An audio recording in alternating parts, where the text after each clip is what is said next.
On passe en moyenne 3,2 heures sur son téléphone chaque jour. Et dans tout ça, c'est 2,4 heures sur les réseaux sociaux. Dans tout ça, à quel niveau en es-tu? N'oublions pas qu'il s'agit d'une moyenne avec tous les biais qu'elle peut comporter elle-même. Et je précise là qu'il s'agit des données récoltées avant le confinement. Donc actuellement, ça a sûrement explosé. Et rien que cette donnée signifie qu'on passe une journée par semaine sur son téléphone. C'est un peu compréhensible. Le téléphone, c'est un outil tellement formidable. Je veux dire, il nous permet de faire quasiment tout en même temps. Et c'est justement ça le problème. Il est tellement formidable qu'il peut facilement nous rendre addictifs. C'est pour ça que dans cette vidéo, nous voyons 7 astuces plus un bonus pour pouvoir modérer le temps qu'on va passer sur les réseaux sociaux. Donc sans plus tarder, nous allons commencer avec la première astuce. Pour qu'on puisse dominer son téléphone, et la première astuce, c'est de pouvoir régulièrement changer ses patterns. J'étais choqué un jour de me rendre compte que j'avais oublié le code de mon téléphone, quoi. Donc j'utilise mon téléphone, tant que j'ai le téléphone entre les mains, c'est bon, je peux déverrouiller et tout ça, mais à un moment il l'avait pas entre les mains, il me demandait mon schéma, c'est quoi, je n'arrivais plus à me souvenir. C'est devenu exactement comme quand tu respires, quoi. Tu te rends pas compte que tu es en train de respirer. Ah, tu sais pas. Et ça fait que tu peux oublier même le mécanisme de respiration. Et ça, c'est pas bon parce que ça va faire en sorte que tu prends ton téléphone, tu t'es pas rendu compte, et tu appliques la procédure normale, c'est-à-dire tu déverrouilles le téléphone, tu passes scroller sur je sais pas trop quoi. Et puis tu te retrouves une heure après sans savoir comment tu en es arrivé là. Et ça, c'est le problème majeur. Mais en changeant régulièrement les patterns, ce qui va se passer, c'est que lorsque tu vas changer, l'idée c'est qu'il faut que tu changes de manière à rater, pas que tu t'y habitues. Tu changes, tu rates. Ça fait que tu vas prendre ton téléphone, tu vas essayer de débrouiller, tu vas te tromper parce que tu as changé le pattern. Et cela, ça va te permettre de te rendre compte que tu as changé le pattern, et ça fait en sorte que tu te dises que oui, pourquoi je prends ce téléphone, mais en fait, et tu vas te rendre compte que peut-être c'est pas véritablement utile. Et tu vas continuer à faire ce que tu devais faire. Donc ça, c'est la première astuce. Changer régulièrement ses patterns. La deuxième astuce, c'est de voir, l'idée ici c'est d'essayer de voir le temps qu'on passe sur les réseaux sociaux. C'est extrêmement important. Ce qu'on a dit au début, la moyenne de 3,2 heures par jour, ce n'est qu'une moyenne. Il faut qu'on sache à quel niveau nous-mêmes on se situe là-dedans. Et je mets une très bonne application pour ça, ça s'appelle RescueTime. Cette application, bon, ça a été un choc pour moi. Je ne veux même pas publiquement dire le temps que je passais sur les réseaux sociaux, mais quand tu vois le temps que tu passes sur les différentes plateformes et tout ça, non, c'est extrêmement choquant.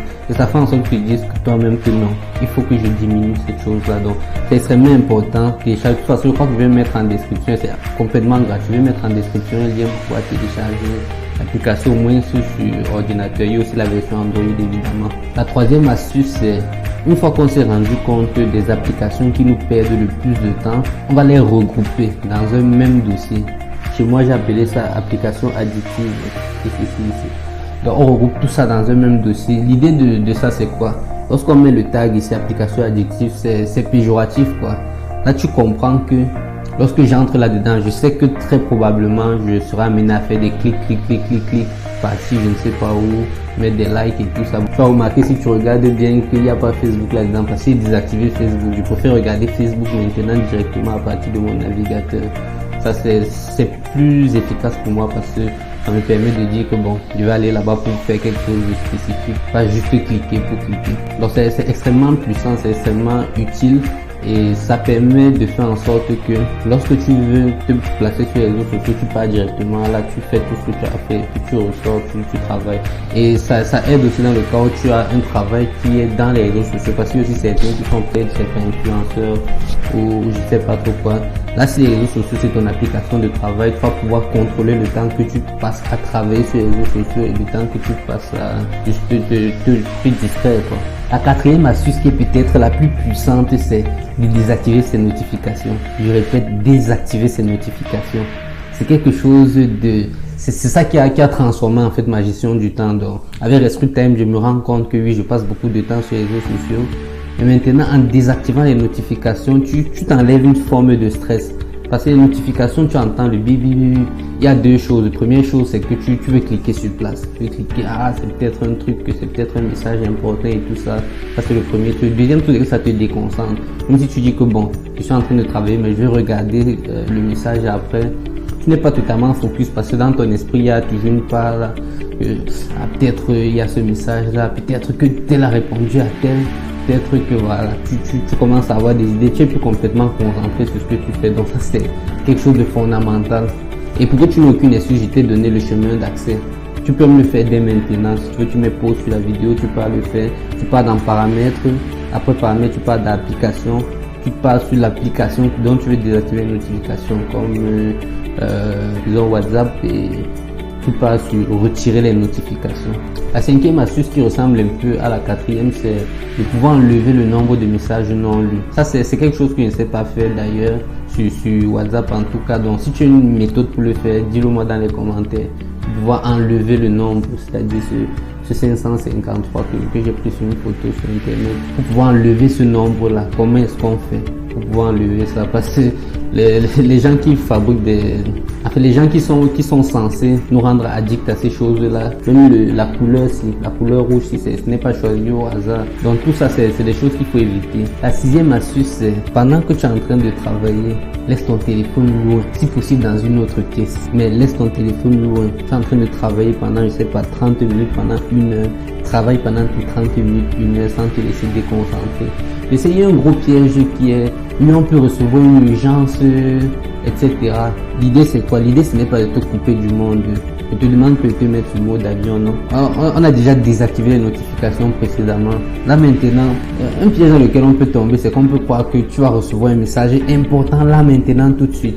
Mais en réalité, tous les messages urgents que tu vas recevoir, ce seront des appels. Quelqu'un va t'appeler lorsqu'il y a quelque chose de grave qui est arrivé là tout de suite que tu dois regarder. Mais au final, même si c'est qu'on a affiché les notes au babillage, je sais pas trop quoi, disons que c'est ça. Tu as reçu l'information dans un groupe, mais tu n'es pas obligé d'être au courant de ça sur place. Je veux dire, ça ne change rien si 1 heure ou 2 heures après tu te rends compte qu'on ait affiché les notes et tu peux regarder dans le babillage, ça ne change absolument rien. Ça c'est un gros piège. Tu mets le téléphone à côté, tu ne désactives juste pas ton mode avion, tu ne mets juste pas le mode avion et tu vas recevoir les messages les plus importants quand il le faudra.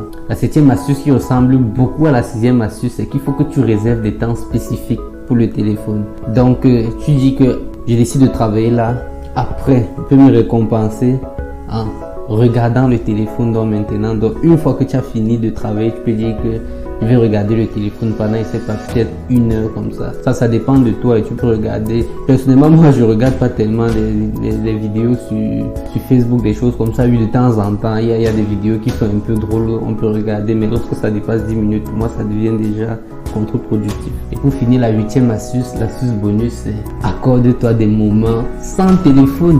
Non, je veux dire, accorde-toi des moments sans téléphone où tu décides de, je sais pas, rester en famille, je sais pas, tu peux marcher tout court, prendre une feuille, contempler la feuille, regarder ses caractéristiques, regarder les papillons, marcher, respirer l'air frais et dire merci au Seigneur pour ce qu'il nous donne. Dire merci parce qu'on a la vie, parce qu'on a le soleil, parce qu'on a les arbres, parce qu'on est en santé peut-être. Se déconnecter complètement de tous ces réseaux pour se connecter avec nous-mêmes, se connecter avec le Seigneur. Et avec ça, on va passer de moins en moins de temps sur les réseaux sociaux, de moins en moins de temps. Parce qu'on va se rendre compte qu'au final, c'est pas grand chose, quoi. C'est pas grand chose. Je veux dire, quelqu'un te met juste 1 ou 2 j'aime là et tu te sens obligé de répondre par des j'aime. Je veux dire, vous pouvez vous aimer dans la vraie vie. Et justement, si toi aussi tu as d'autres idées, pour pouvoir passer moins de temps sur les réseaux sociaux, je t'invite à partager cela avec nous dans les commentaires. Alors justement, ce qu'on va faire prochainement, c'est que maintenant qu'on aura déjà conservé beaucoup de temps en passant moins de temps sur les réseaux sociaux, l'idée c'est qu'il faut qu'on remplace ce temps-là à faire quelque chose d'extrêmement productif. On a déjà perdu toutes nos vieilles habitudes qui nous prenaient beaucoup de temps. Il ne faut pas qu'on replonge là-dedans. On va remplacer ça tout simplement par des bonnes habitudes. En réalité, des choses qu'on a toujours eu à faire, qu'il faut juste qu'on retrouve parce que la nouvelle technologie nous a fait le perdre. Comme d'habitude, si tu as gagné, c'est dans cette vidéo. Non, je pense même que c'est exactement le style de vidéo, hormis même la série qu'on est en train de faire.